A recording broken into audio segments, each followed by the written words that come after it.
Hi friends, welcome to my channel.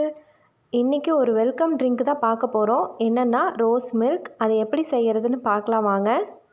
அதுக்கு தேவையான பொருட்கள் பார்த்திங்கன்னா 1/2 லிட்டர் பால், ரோஸ் எசன்ஸ், தேவையான அளவு சுகர். இப்போ நம்ம எடுத்து வச்சுருக்கிற பாலை நம்ம மிக்ஸி ஜாரில் சேர்த்துக்கலாம்.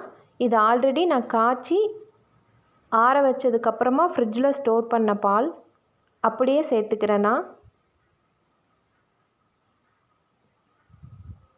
இது கூட உங்களோட டேஸ்ட்டுக்கு ஏற்ற மாதிரி சுகர் ஆட் பண்ணிக்கோங்க.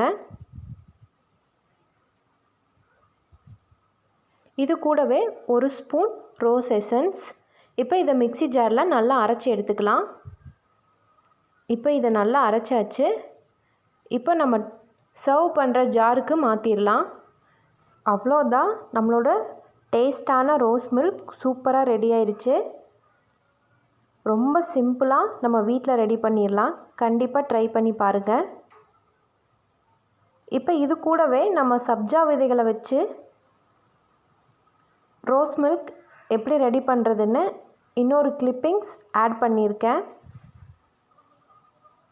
அதுக்கு ஒரு பவுலில் 1/2 ஸ்பூனுக்கும் கொஞ்சம் கம்மியாக நீங்கள் சப்ஜா விதைகள் சேர்த்துக்கோங்க. ஏன்னா இதுவே நம்மளுக்கு ஊறி வரும்போது கொஞ்சம் அதிகமாக இருக்கும். இது கூட கொஞ்சமாக தண்ணி சேர்த்து ஒரு 10 நிமிஷம் போல் ஊற வச்சுருங்க.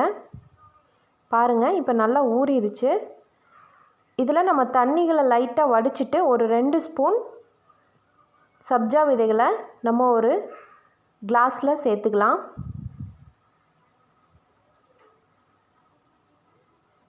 இது நம்ம ரோஸ் மில்க் குடிக்கும்போது கொஞ்சம் இந்த விதைகளோடு சேர்ந்து குடிக்கும்போது டேஸ்ட்டு இன்னும் கொஞ்சம் ரொம்ப நல்லாயிருக்கும்.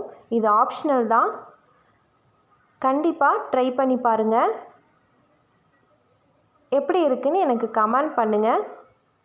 வீடியோ பிடிச்சிருந்துச்சுன்னா லைக் அண்ட் ஷேர் பண்ணுங்கள். தேங்க்யூ ஃபார் வாட்சிங்.